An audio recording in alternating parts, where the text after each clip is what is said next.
And now is my tip number 1 for you. If you are choosing how to make money, choose the activity which not only brings you money, but also will bring you some new knowledge.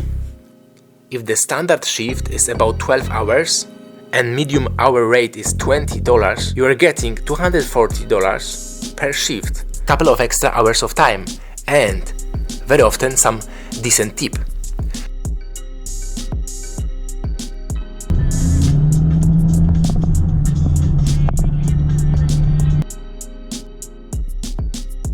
While you drive, you can connect your phone to the Bluetooth speakers in the car and acquire new knowledge from audiobooks, or you just save your private time doing your daily errands while waiting for customers.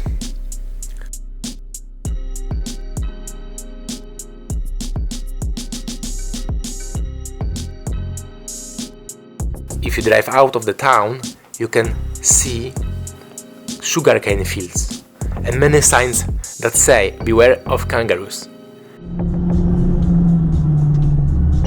You can see on this capture a young kangaroo which got lost close to the Airlie Beach. It jumped in front of my vehicle while driving with customers some sunny day. Did you know that Australia is populated by 20 millions of people and 60 millions of kangaroos? It's almost 3 times more than people. I am Marcin from Outsider. I hope that you enjoyed this video. Hit the like button and subscribe to see next adventure.